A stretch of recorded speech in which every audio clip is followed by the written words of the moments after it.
4. 교회 정치와 이를 위한 여러 종류의 치리회. 그리스도께서는 자기 교회에 교회 정치 체제와 교회를 다스리는 사람을 제정하셨으며, 그런 취지로 사도들은 예수 그리스도의 손에서 열쇠를 직접적으로 받았으며, 모든 경우에 세상의 모든 교회에서 그 열쇠를 사용하고 행사했다.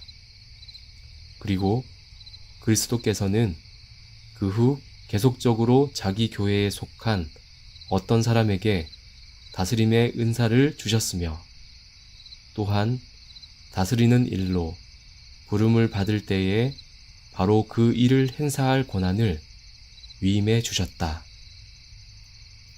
그리스도의 교회가 여러 종류의 치례를 통해 다스림을 받는 것은 합법적이고 하나님의 말씀에 일치한다.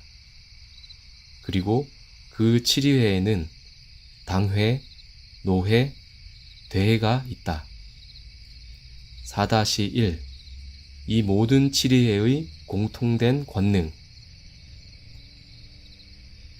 앞에서 언급된 각각의 치리회에는 회의를 소집하여 각각의 경내에서 심의되고 있는 교회의 일과 관계된 어떤 사람이라도 그들 앞에 소환할 권한이 있다는 것은 합법적이고 하나님의 말씀에 일치한다.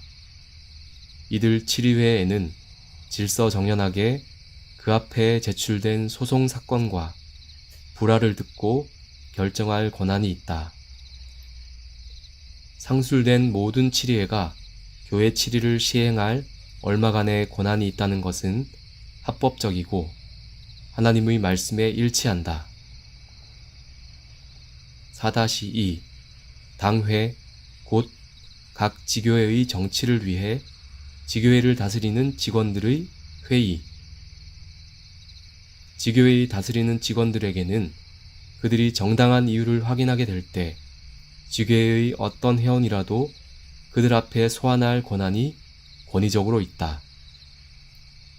지교회의 회원 각각의 히브리서 13장 17절, 데살로니가 전서 5장 12절에서 13절, 에스겔서 34장 4절에 의해 증명된다. 아직 출교되지 않은 사람에게 해당하는 권위적인 수찬 정지는 성경에 일치한다. 첫째, 성찬 자체가 모독을 받아서는 안 되기 때문이다. 둘째, 우리는 무질서하게 처신한 사람에게서 떠나도록 명령받았기 때문이다. 셋째, 합당하지 않게 오는 사람에게 뿐만 아니라 교회 전체에도 있는 위험한 큰 죄 때문이다. 구약시대에는 불결한 사람에게 거룩한 일을 하지 못하게 할 권능과 권한이 있었다. 유사성의 방식에 따라서 그와 같은 권능과 권한이 신약시대의 교회에도 계속된다. 지교회를 다스리는 직원들에게는 아직 출교되지 않는 사람에게 수찬을 정지할 권한이 권위적으로 있다. 첫째, 성찬을 받기에 합당한 사람을 판단하고 승인할 권한이 있는 사람들에게는 자격이 없는 것으로 나타난 사람을 제지할 권한도 있기 때문이다.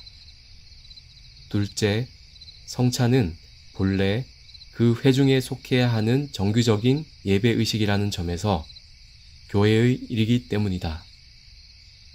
회중이 나누어져 정착될 때 그 회중들은 그 회중의 본질적인 연약성 때문뿐만 아니라 상호 의존성 때문에도, 게다가 외부의 대적 때문에 저마다 상호 협조를 전적으로 필요로 한다. 해설입니다. 4-2 당회, 곧 각 지교회의 정치를 위해 지교회를 다스리는 직원들의 회의에 대해 월터 트래버스에 따르면 지교회의 당회는 공동적인 협의와 권위를 가지고 교회를 다스리고 통치하는 교회 장로들의 무리와 회의이며, 그런 장로교 정치 행태는 회중 가운데 경건과 신앙에 있어서 최고의 어떤 택함받은 사람들의 권위에 의해 모든 것이 명령되고 다스려진다는 점에서 귀족 정치이며 예수 그리스도가 교회의 유일한 왕일 뿐만 아니라 또한 그 택함받은 사람들이 하나님의 말씀과 명령에 의해서가 아니면 어떤 것을 행할 만한 권위를 갖지 못한다는 점에서 신정 정치이며 이런 소수의 택함받은 사람들이 이런 권위를 행사하여도 자신의 권위에 회중의 동의와 일치를 구해야 할 뿐만 아니라 또한 아무리 큰 공회의 결정이라도 교회의 회중에 의해서 재가를 얻는다는 점에서 민주정치입니다. 4-2 본문의 지교회의 다스리는 직원들에게는 그들이 정당한 이유를 확인하게 될 때 지교회의 어떤 회원이라도 그들 앞에 소환할 권한이 권위적으로 있다 해서 지교회의 다스리는 직원들에 대해 조지 길레스피에 따르면 말씀 장로인 목사와 치리 장로인 장로가 교회를 다스리는 것은 그들이 장로이기 때문이 아니라 장로의 안에 있는 장로이기 때문이며 그 힘도 개인에게 주어진 것이 아니라 단체에게 주어진 것, 즉 개별적인 다수에게가 아니라 장로의 모임에 주어진 것입니다.